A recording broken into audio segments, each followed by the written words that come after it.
হাঁটুর বয়সী একটা মেয়েকে বিয়ে করতে লজ্জা করলো না তোমার ইয়াস? ঘর ভর্তি লোকের সামনে মায়ের মুখে এমন কথা শুনে কিছুটা অস্বস্তিতে পড়ল ইয়াস। বয়স তার কতই বা হয়েছে, 30 কি 31? এমনভাবে বলছেন মনে হচ্ছে যে 50 পেরিয়ে 60-এ পা রেখেছে। বিরক্তিতে ভ্রু কুঁচকে তাকালো মায়ের দিকে, বলল ওনাকে, আমি অতটাও বুড়ো হয়ে যাইনি আম্মু। বুড়ো হয়ে যাওনি মানে? এই মেয়ের বয়স কম, ওর কাছে তো তুমি বুড়োই। মায়ের সাথে তাল মিলিয়ে বলল আফিয়াও। বুঝতে পারছো না আম্মু? এই জন্যই এতবার বলার পরেও তোমার ছেলে রাজি হচ্ছিল না বিয়েতে। কে জানে কে এই মেয়ে, কোথা থেকেই বা ধরে নিয়ে এসেছে একে। ইয়াসের রাগ হচ্ছিল বোনের কথা শুনে। বাড়ি ফিরেই এমন হবে জানলে এখানে আসতোই না আজকে। সবাইকে থামাতে ইয়াস ধমক দিয়ে বলে উঠল ওদেরকে, তোমাদের মেলোড্রামা বন্ধ করবে? আমরা মেলোড্রামা করছি? বিয়ে করতে না করতে এমন কথা? কই ভেবেছিলাম ভাই লন্ডন থেকে এসেছে এত বছর পরে, দেখে শুনে বিয়ে করাবো তাকে, কত মজা করব তার বিয়েতে। তার হলো কোথায়? পুরো কথাটা শেষ করার আগেই আবারও ধমক দিয়ে উঠল ইয়াস। কান ওর ঝালাপালা বোনের বকবকানিতে। চুপ করবি তুই? ভাইয়ের এত বড় ধমকে কেঁপে উঠল আফিয়া। রাগী মুখ করে তাকিয়ে রইল অন্যদিকে। ইয়াস শান্ত হলো, একবার তাকালো ওর পেছনে ভয়ে কাচুমাচু হয়ে দাঁড়িয়ে থাকা মেয়েটার দিকে। পরে আবার মায়ের দিকে তাকিয়ে বলল ওনাকে, বিয়ে করছি না বলে তুমিই তো এতদিন আমার মাথা খাচ্ছিলে আম্মু। বিয়ে করে বউ নিয়ে এসেছি, এখন তাকে বরণ করতে এত কথা কিসের? আমি তোমাকে বিয়ে করতে বলেছি, কোনো প্রাপ্তবয়স্ক বিয়ে উপযুক্ত মেয়েকে, এমন বাচ্চা মেয়েকে বিয়ে করে নিয়ে আসতে বলিনি তোমাকে ইয়াস। কে এই মেয়ে, পরিচয়ই বা কী? পরিচয়? ও খন্দকার ইয়াস রায়হানের ওয়াইফ, তোমার আর আব্বুর বৌমা, এই বাড়ির একমাত্র ছেলের বউ। আর কোনো পরিচয়ের দরকার আছে আম্মু? ছেলের উত্তরে হতভম্ব বনে গেলেন সোফিয়া বেগম। যে ছেলে কখনোই ওনার মুখের উপরে কথা বলতো না, সে আজকে ঘরভর্তি মানুষের সামনে এভাবে কথা বলছে ওনার সাথে। ছেলের মুখপানে তাকিয়ে গম্ভীর কণ্ঠে বললেন সোফিয়া বেগম, ইয়াস, তুমি কবে থেকে আমার মুখে মুখে কথা বলতে শিখলে? বড় হয়ে গেছো বলে কি তোমাদের জীবনের সব সিদ্ধান্ত একাই নিবে? এত দূর জার্নি করে এসে এত কথা ভালো লাগছে না ইয়াসের, মাথাটা ঠান্ডা হওয়া চাই আপাতত। ইয়াস ওর পেছনে দাঁড়িয়ে থাকা মেয়েটার হাত ধরে সামনে নিয়ে এলো।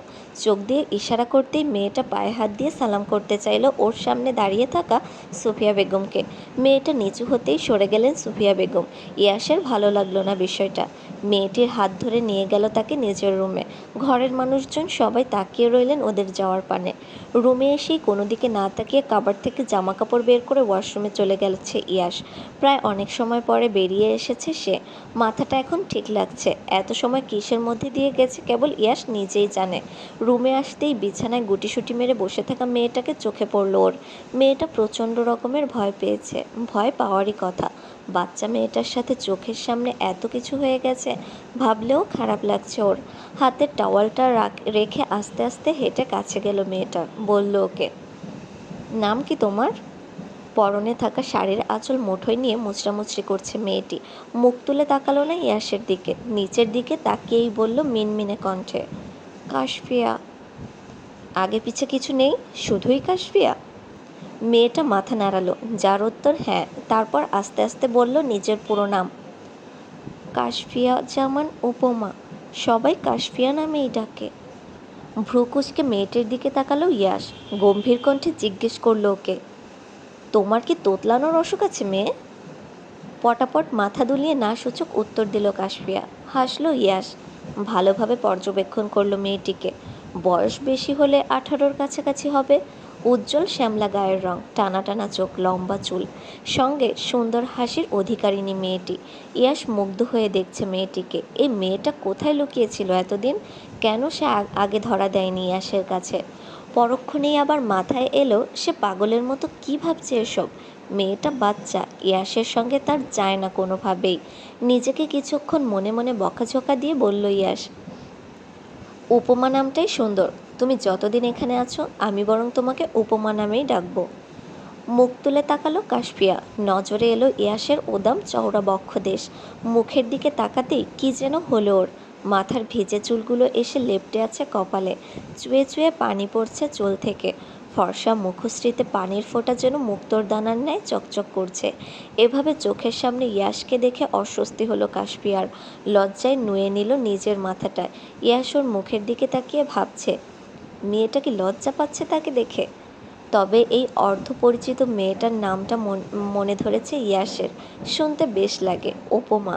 কি যেন ভেবে অজান্তেই হাসি ফুটল ইয়াসের মুখে। উঠে গিয়ে একটা শপিং ব্যাগ নিয়ে ওর সামনে রেখে বলল, চেঞ্জ করো। মাথা তুলে ইয়াসের মুখপানে তাকালো কাশপিয়া। লোকটার কথার মানে বুঝে উঠতে পারল না সে। চেঞ্জ করবে মানে? ওনার সামনে কিভাবে চেঞ্জ করবে? ইয়াস লক্ষ্য করলো মেয়েটার চাহনি। নিজেরই কেমন বিভ্রান্তি লাগলো। কি বলে দিয়েছে খেয়াল করেনি তখন। গলা খাকারি দিয়ে বলল ইয়াস, ওয়াশরুমে গিয়ে চেঞ্জ করতে বললাম, আমার সামনে দাঁড়িয়ে চেঞ্জ করতে বলিনি তোমাকে। এত অবাক হলে যে? অবাক হওয়ার মতোই তো বললেন আপনি। ভ্রু কুঁচকালো ইয়াস। মেয়েটাকে দেখে যতটা লাজুক মনে হয়, আদৌ কি সে এমন? ইয়াসের মনে হচ্ছে সে অতি চঞ্চল।